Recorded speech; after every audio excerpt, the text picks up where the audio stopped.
जून 1987 लाहौर। सुबह का टाइम था। एक आदमी मस्जिद में नमाज पढ़कर बाहर निकला। वो अपने घर की तरफ चलने लगा कि तभी पीछे से दो आदमी आए। उन्होंने पाकिस्तानी रेंजर्स की वर्दी पहन के रखी थी। उन्होंने उस आदमी को रोका और पूछा, सर आप लंदन वाले अब्दुल खान है ना? जैसे ही उस आदमी ने हाँ कहा, दोनों ने तुरंत पिस्टल्स निकाल ली और अगले ही पल उस पर लगातार गोलियां चला दी गई। कुछ ही सेकंड्स में वो आदमी वहीं जमीन पर गिर गया और उसकी मौत हो गई। वो दोनों रेंजर्स रॉ के दो अननोन गनमैन थे और जिसे मारा गया था वो आईएसआई का सबसे बड़ा टेररिस्ट था। ये भारत का सीक्रेट मिशन था, ऑपरेशन हॉर्नेट। 4 नवंबर 1984, पेरिस, फ्रांस।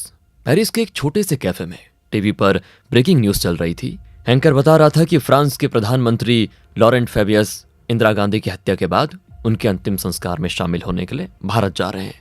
कैफे में बैठे लोग चुपचाप ये न्यूज देख रहे थे, लेकिन एक कोने में बैठा आदमी टीवी की तरफ बिल्कुल ध्यान नहीं दे रहा था।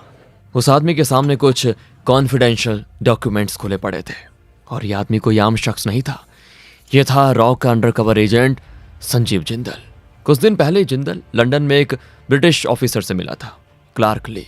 क्लार्क लंदन इमिग्रेशन ऑफिस में काम करता था और उसका काम था ब्रिटेन में बैठकर इंडिया के खिलाफ काम कर रहे लोगों की इंफॉर्मेशन निकालकर जिंदल तक पहुंचाना।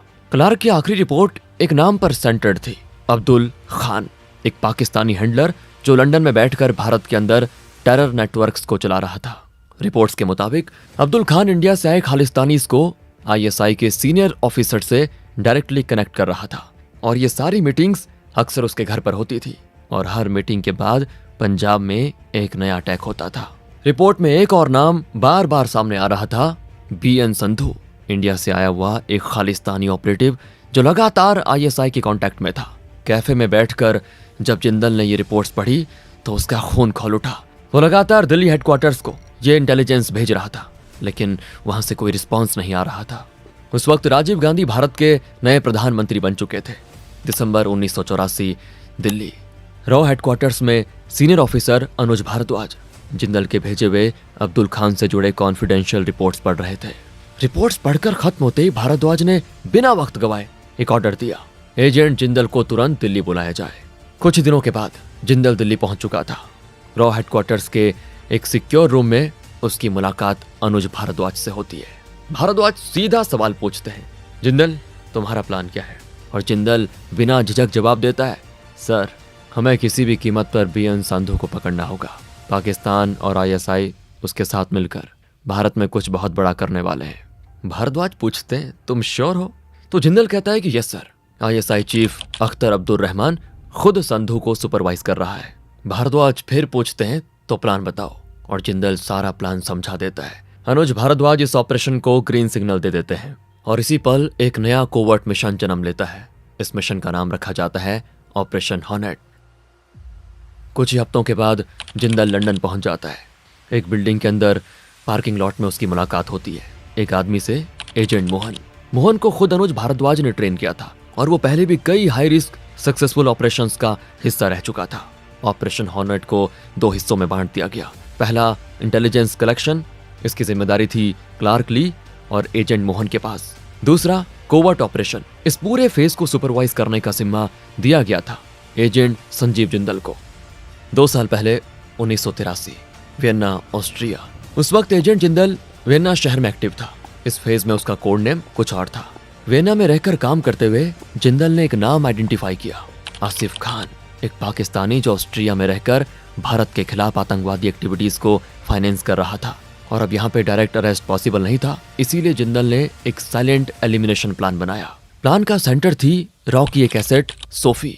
जिंदल ने सोफी को पर्सनली बहुत अच्छे से ट्रेन किया, सेल्फ डिफेंस, सर्विलेंस, मैनिपुलेशन, सब कुछ। सोफी लगातार उस बार में जाने लगी जहाँ पे आसिफ खान अक्सर आता था और आसिफ औरतों और शराब का शौकीन था और जिंदल को ये बात पहले से पता थी। और फिर एक रात आसिफ की नजर बार के कोने में अकेली बैठी बेहद खूबसूरत सोफी पर पड़ी। वो उसके पास आकर बैठ गया। पहले कैजुअल बातचीत हुई, फिर हंसी और फिर ड्रिंक्स। काफी रात हो गई थी। आसिफ ने सोफी को घर ड्रॉप करने का ऑफर दिया। दोनों कार में बैठे और बातचीत और ज्यादा क्लोज होती गई। तो सोफी मुस्कुराते हुए कहती है, गाड़ी में सब कुछ, कहीं और चलते हैं ना। आसिफ उसे अपने घर ले जाता है। घर पहुंचकर आसिफ किचन में जाता है खाना बनाने के लिए। और सोफी ड्रिंक्स प्रिपेयर करती है। दोनों साथ साथ खाना खाते हैं, ड्रिंक्स लेते हैं और रात वहीं गुजर जाती है। और फिर सुबह 6 बजे सोफी की नींद उठती है तो सबसे पहले वो आसिफ की नब्ज चेक करती है। नब्ज नहीं चल रही थी। आसिफ खान मर चुका था और सोफी बिना पैनिक के पूरी ट्रेनिंग के साथ सारे सबूत साफ करती है और घर से निकल जाती है। Mission complete. जिंदल का प्लान सक्सेसफुल हो चुका था और यह ऑपरेशन दिल्ली की परमिशन के बिना किया गया था। अगर यह बात हेडक्वार्टर तक पहुंच जाती तो जिंदल को फील्ड से हटा दिया जाता। इसलिए जिंदल एक और कठोर फैसला लेता है। वो रातों रात सोफी से सारे लिंक्स तोड़ देता है। बिना बताए एक नई आइडेंटिटी के साथ ऑस्ट्रिया छोड़ देता है। प्रेजेंट टाइम जनवरी 1985। ऑस्ट्रिया। एक कैफे में जिंदल शांत बैठा हुआ था। उसकी नजर बार बार गेट पर जा रही थी। 2 साल के बाद वो अपनी पुरानी इन्फॉर्मर ऑस्ट्रियन सिटीजन सोफी से मिलने वाला था। थोड़ी देर के बाद सोफी कैफे में एंटर करती है। उसके चेहरे पे गुस्सा साफ दिख रहा था। वो सीधा जिंदल से कहती है, तुम कहाँ थे? अचानक कहाँ गायब हो गए? क्यों गायब हो गए? तुमने सिर्फ एक रिस्की ऑपरेशन के लिए मेरा इस्तेमाल किया। मुझे समझ नहीं आ रहा तुम मेरे दोस्त हो या दुश्मन। जिंदल कुछ नहीं बोलता, वो चुप रहता है क्योंकि मिशन के बाद एसेट को इमोशनली कट ऑफ करना यह भी जॉब का हिस्सा था। कुछ पल के बाद सोफी शांत होती है और कहती है, मैं जानती हूँ ये तुम्हारे काम का हिस्सा है, छोड़ो अब पहले काम की बात करो। तो जिंदल सीधा सवाल करता है, क्या तुम हरप्रीत आहूजा को जानती हो? तो सोफी थोड़ा सोच कर कहती है, हाँ वो हमारे एनजीओ में काम करता था लेकिन अब नहीं। जिंदल टेबल के नीचे से एक लिफाफा निकालता है। अंदर $10,000 होते हैं। वो कहता है कि किसी भी तरह इस आदमी का पता लगाना है। सोफी लिफाफा उठाती है, बस इतना कहती है, तुम्हारा काम हो जाएगा, और कैफे से चली जाती है। दरअसल हरप्रीत आहूजा भारत का एक सिख युवक था। ऑस्ट्रिया आने से पहले वो कैलिफोर्निया में रह रहा था, जहां वो एक बिजनेसमैन अवतार सेठी के यहाँ काम करता था। अवतार सेठी वो आदमी जो बीएन संधू के पूरे नेटवर्क को फाइनेंस करता था। हरप्रीत ने लगभग 1 साल तक सेठी के साथ काम किया। फिर एक दिन अचानक हरप्रीत कैलिफोर्निया से गायब हो गया। उसी दिन से एजेंट जिंदल हरप्रीत आहूजा को ट्रैक कर रहा था। जिंदल वापस पेरिस आ जाता है। वहीं से वो एजेंट मोहन को कॉल करता है तो मोहन एक बड़ी अपडेट देता है।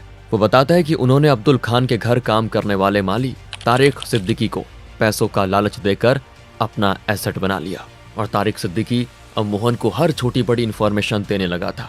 कौन अब्दुल खान के घर आ रहा है, किस टाइम, कौन सी गाड़ी और गाड़ी का नंबर तक। इन लोगों में सिर्फ टेररिस्ट ही नहीं थे, आईएसआई ऑफिसर्स, पाकिस्तानी आर्मी के लोग और खालिस्तानी ऑपरेटिव्स तक शामिल थे।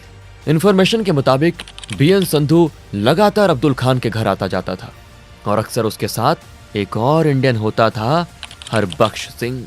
और सबसे इंपॉर्टेंट बात, संधू और हरबख्श अगले महीने फरवरी में इस्लामाबाद जाने वाले थे। ये एक गेम चेंजिंग इंटेलिजेंस थी।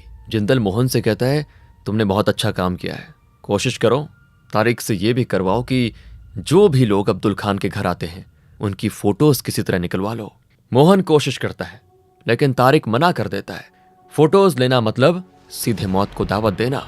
लेकिन थोड़े और पैसों के बदले तारिक एक और चीज पर हाँ कह देता है। वो अब्दुल खान के घर आने वाली सारी चिट्ठियां और लिफाफे मोहन तक पहुंचाने का वादा करता है। ज्यादातर लेटर्स नॉर्मल इनविटेशंस होते हैं लेकिन एक लिफाफे के अंदर था अब्दुल खान का बैंक स्टेटमेंट। स्टेटमेंट से क्लियर हो जाता है कि पिछले काफी महीनों से अब्दुल खान हर महीने बीएन संधू और हरबख्श सिंह को पैसे ट्रांसफर कर रहा था।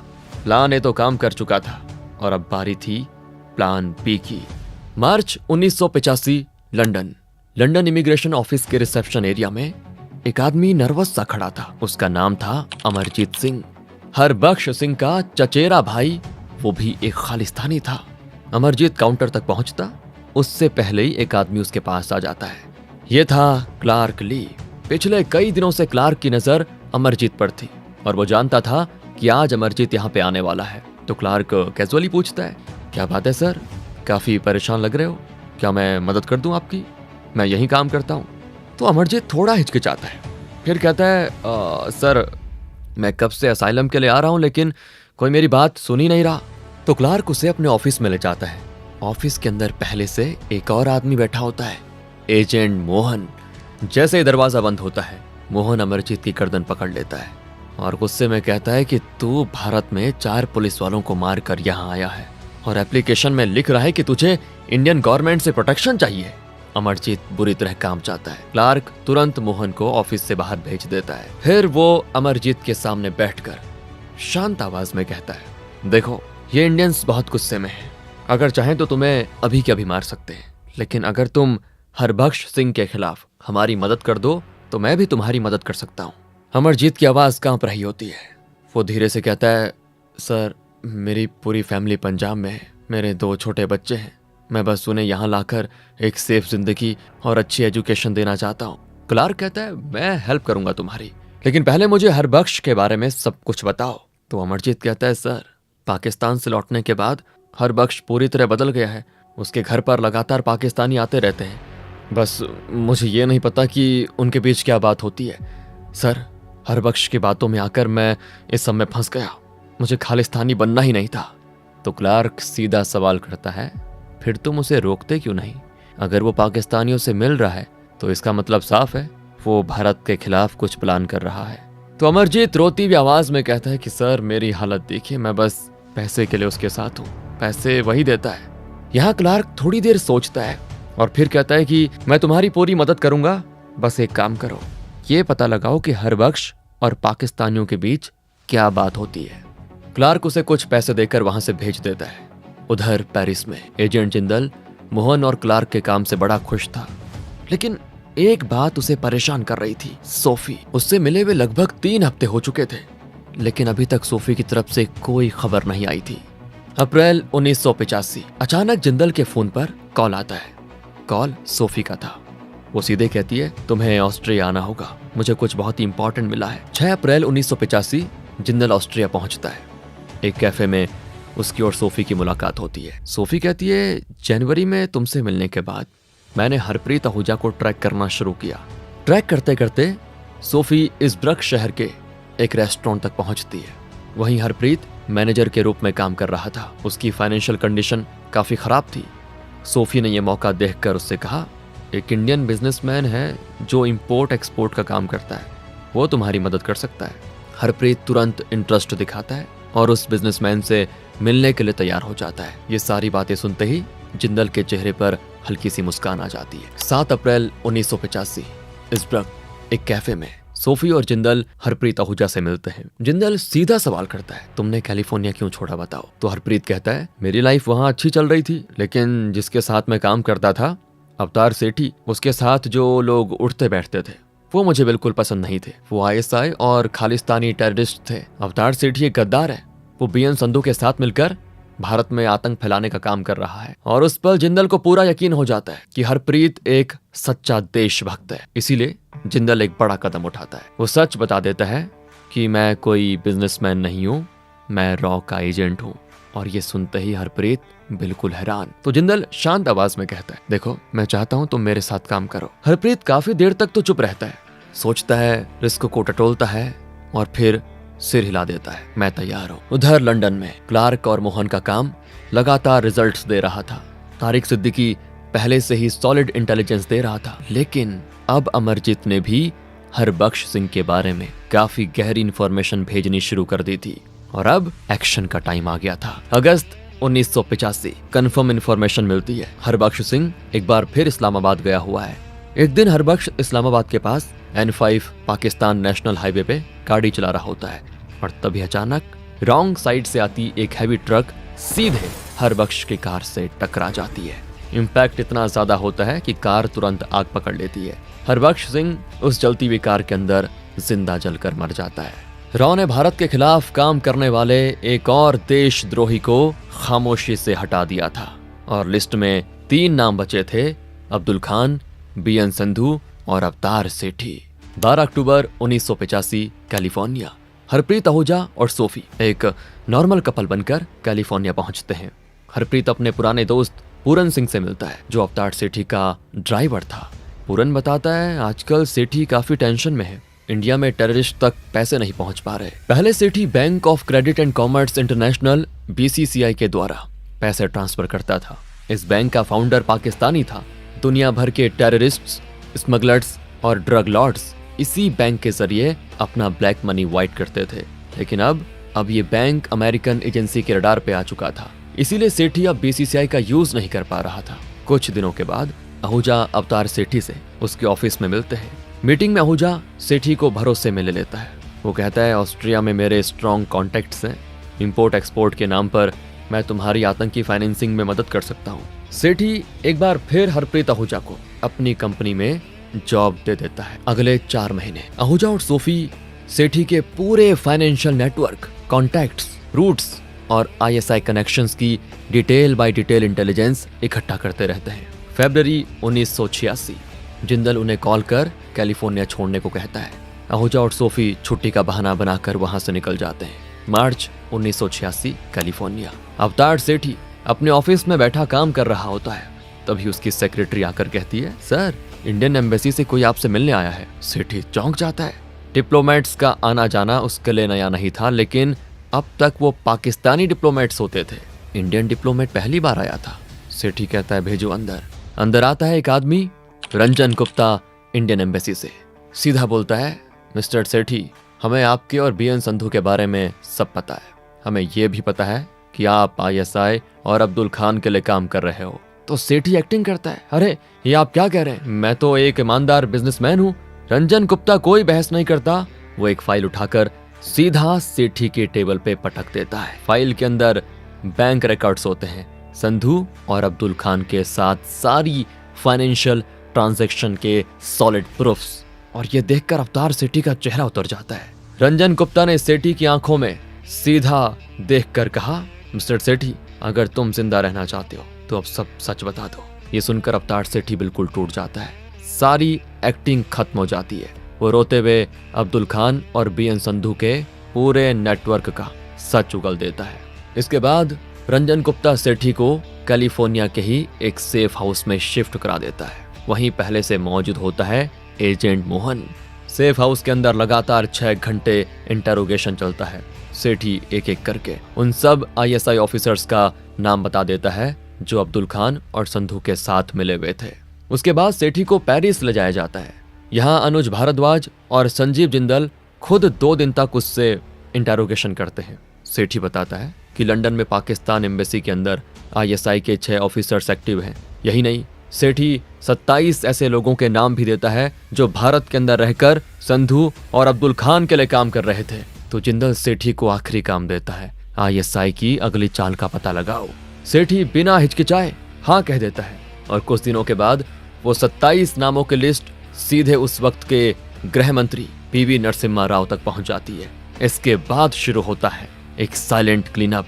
कोवर्ट ऑपरेशन के जरिए 27 में से 18 लोगों को एलिमिनेट कर दिया जाता है।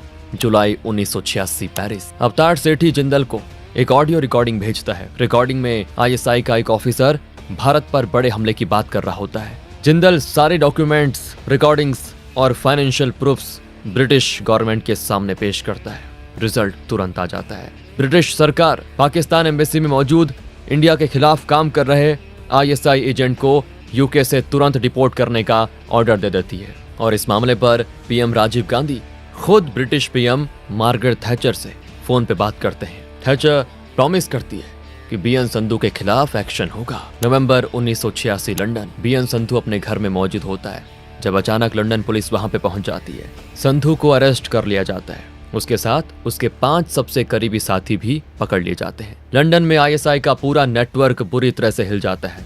लेकिन अब्दुल खान अभी भी खुला घूम रहा था। उसे लग रहा था रॉ का असली टारगेट संधू था, वो नहीं। इसीलिए वो बिल्कुल टेंशन फ्री था। जून 1987 लाहौर। अब्दुल खान अपने होम टाउन लाहौर आया हुआ था। एक सुबह नमाज पढ़कर जब वो मस्जिद से घर की तरफ जा रहा होता है, पीछे से पाकिस्तानी रेंजर्स की यूनिफॉर्म पहने 2 आदमी उसके पास आते हैं। एक पूछता है, भाईजान आप ही लंदन वाले अब्दुल खान है ना? अब्दुल खान कहता है, हाँ मैं ही अब्दुल खान हूँ, क्या काम है मुझसे बताओ। बस इसी जवाब के साथ दोनों रेंजर्स पिस्टल्स निकालते हैं और लगातार 9 गोलियां अब्दुल खान के सीने में उतार देते हैं। गोलियों की आवाज सुनकर आसपास के लोग घरों से बाहर आने लग जाते हैं। तब तक वो दोनों रेंजर्स मोटरसाइकिल पर बैठकर वहां से गायब हो चुके होते हैं। सालों से भारत में आतंक फैलाने वाला अब्दुल खान अपने ही देश में दिन दहाड़े मारा जाता है। ऑफिशियल वर्जन में लाहौर पुलिस कहती है ये बिजनेस राइवलरी का केस है। लेकिन आईएसआई हेडक्वार्टर्स में भूचाल आ चुका था, क्योंकि सच ये था, भारत की इंटेलिजेंस एजेंसी उनके घर के अंदर घुसकर उनका सबसे बड़ा ऑपरेटिव को मार चुकी थी। ये था भारत का आतंक के खिलाफ जवाब, ऑपरेशन हॉर्नेट। दोस्तों, वीडियो पसंद आया हो तो वीडियो को एक लाइक जरूर करें। हम हर हफ्ते ऐसी वीडियोस लाते रहेंगे। चैनल को सब्सक्राइब कर दीजिए। जय हिंद।